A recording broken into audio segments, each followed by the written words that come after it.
Ladies and gentlemen, JC back again. And you know what time it is.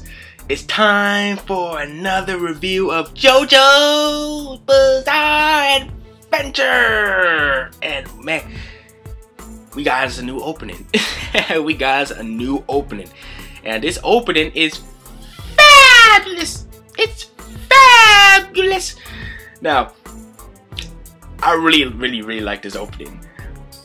But I'm a little bit conflicted on whether or not I like this better than I liked the first opening, because I really love Bloody Destiny, but this is like I'm conflicted. Seriously, if you want to show someone what JoJo's all about, show them this opening. This opening. It's catchy. I like it. It's catchy. I like the song. Now, I've seen a few people saying that they didn't like it that much, but whatever. It's their opinion, and we all know how wrong their opinion is. Definitely. But this episode, to summarize it, most of it is basically the Jojo versus Straits fight, and man, I really enjoyed the way Jojo and Straits were one-upping each other with their,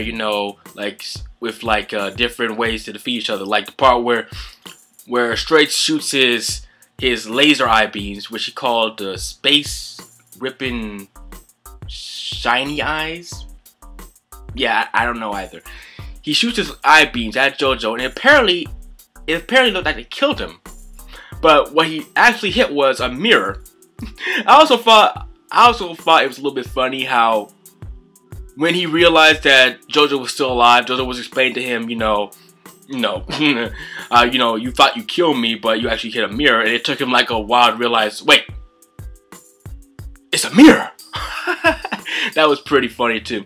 Oh, before I forget, there's so many gem moments in this episode. So many gem precious moments in this episode. I almost forgot the part right after he blasts his Straits right through the window, like a gangster, like a boss, B-O-S-S. He goes up to this woman and who's screaming. He's like, if you don't shut up, I'm going to shut you up by French kissing you. I'm like, yeah. I love that line in the manga, so I just loved how the way they adapted it into the anime. That right there. Fucking win. And Straits, man, on on some Batman level, preparation. He has like this special scar made out like the hip muscles of like these very, I forgot the name, but it's like a very long, hard to pronounce name. Some kind of beetle in South Africa or India, I believe, which is able to negate the ripple effect. And I'm like, damn, you came all the way prepared. You came all the way prepared. So, which is no surprise. I mean, he studied in the ripple for like decades, so he knows all the ins and outs about, like he stated in this episode. and this part right here,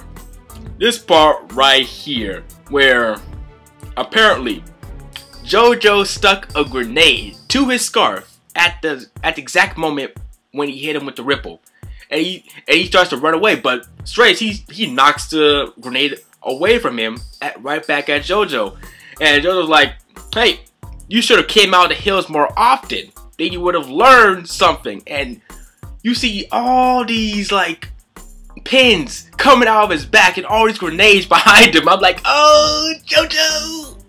Joseph Joestar is do not ask where he got the grenades from. Don't even ask where he got the grenades from. He's just that amazing. He made them appear using his awesomeness, his magically delicious awesomeness. No homo. No homo. And in a very gruesome scene, when Straits gets blown to pieces, he starts to meld himself back together, which was pretty gruesome.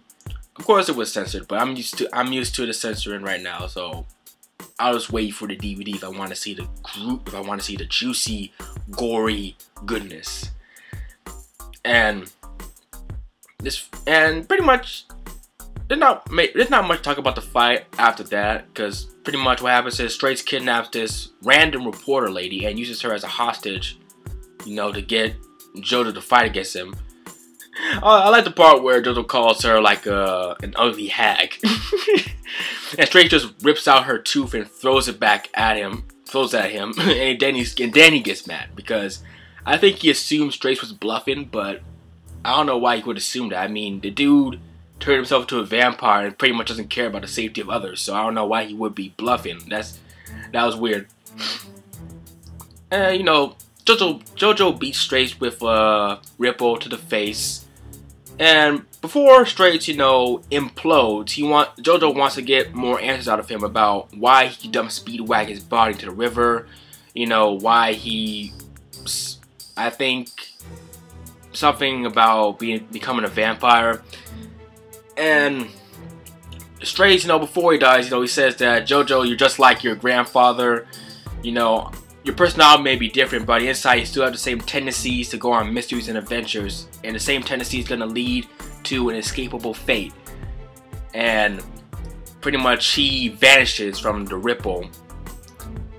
Wait, I'm pretty sure what happened was I'm not sure if it was Jojo's ripple or his own ripple or something, but he did like a ripple and inside of his body. I believe so.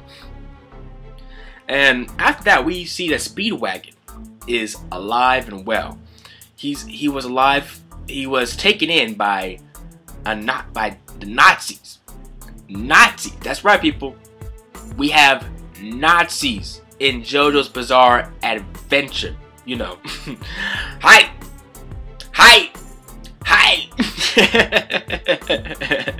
Yeah, and you know, these Nazis are trying to use Speedwagon to learn the secrets of the Pillar Men, and you know, try to, I believe, use it to aid them in World War II, because yeah, it's like around the same.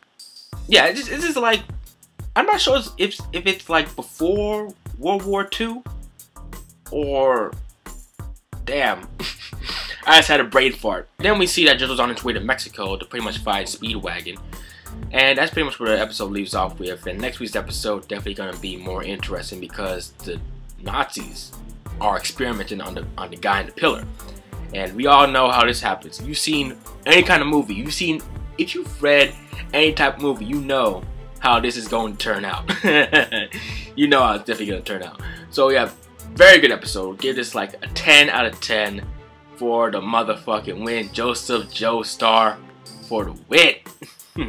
The next thing you're going to say is like, comment, and subscribe. Be sure to like, comment, and subscribe. Yeah, so that's been JC. I'll catch you guys again next time, and keep on keeping on. Peace.